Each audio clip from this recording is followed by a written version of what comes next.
একদিন হরগৌরী বসিয়া কইলাছে, শিবকে জিজ্ঞাসিলেন লোকের স্থান হবে কিসে? এদেরও মাহিত্য কথা শোনো দশ পূজা, চৈত্র মাসে বান চৈত্র যে করিবে আমার পূজা। আমার সেবক যেজন শূন্য পাকে কেড়ে জমের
নিন্দা করি কদাচার।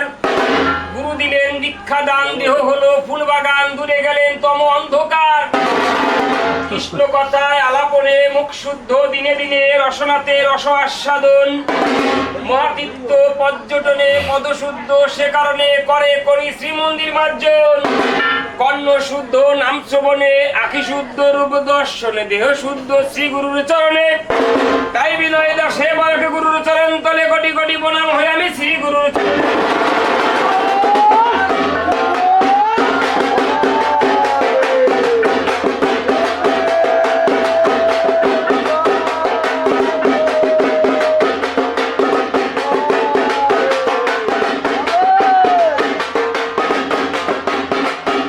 সিদ্ধি হয় মনস্কাম সিদ্ধিদাতা বলে সর্বজনে। সত্য আদি চারি যুগের সর্বদেবের অগ্রভাবে হয় দেব তোমারই পূজন।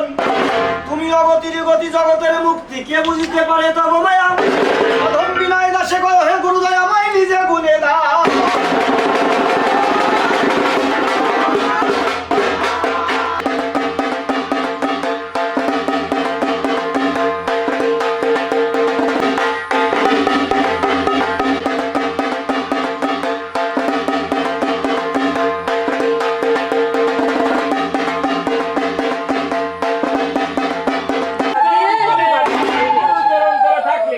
নাহি ভাই, কোটি কোটি প্রণাম হয়ে আমি শ্রী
বাসনা কেন তব পদমতি হয় ভক্ত চন্দ্র নিতাই কয় অন্তিমে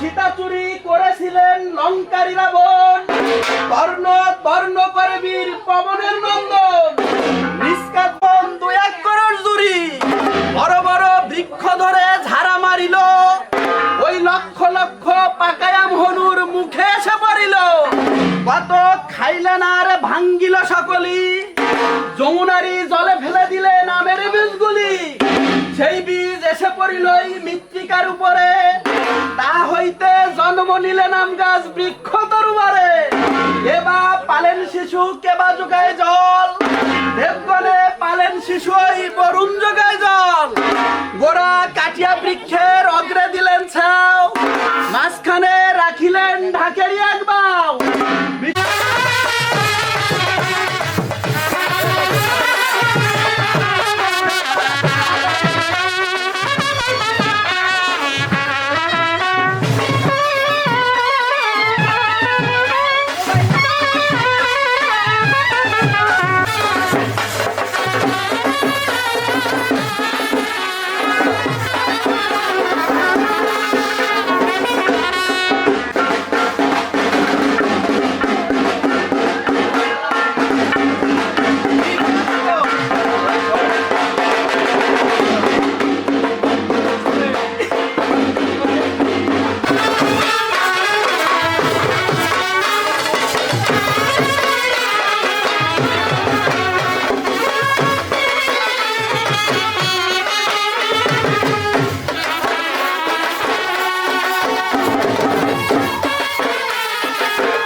নাম তাদের মহাবলবান, চক্রে কাটি মহাবিষ্ণু করিলেন খান খান।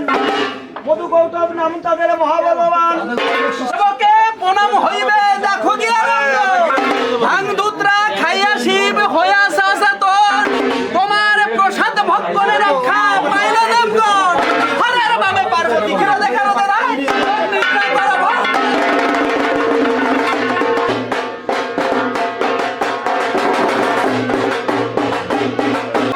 প্রভু কৃষ্ণ অবতার কুলে নন্দে গৃহে করিলে বিহার।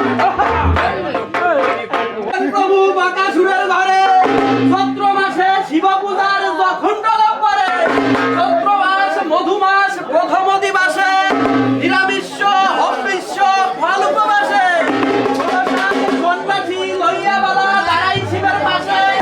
শিব শিব বলে বালা ডাকে ঘরে ঘর, নিদ্রা ভঙ্গ হইল শিবের টলিল আসর। কয় শিব তোমায় দেখে লাগে বড় ভাই তোমার ক্ষমা কর।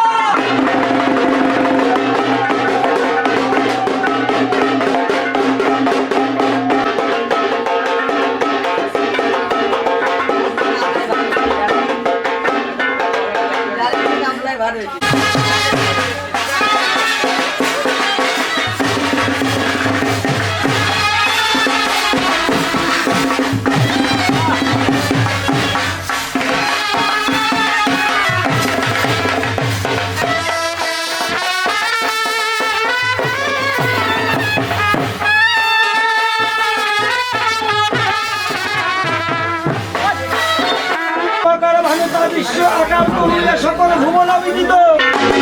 অঙ্গে জলে পৃষ্ঠে জলে আভরণে মণি জলে সেন্দ্রী বদন। রতনে বিশিষ্ট মুন্ড শিনে সবে শশীখণ্ড বিচিত্র মুকুট শোভন। শিবযুত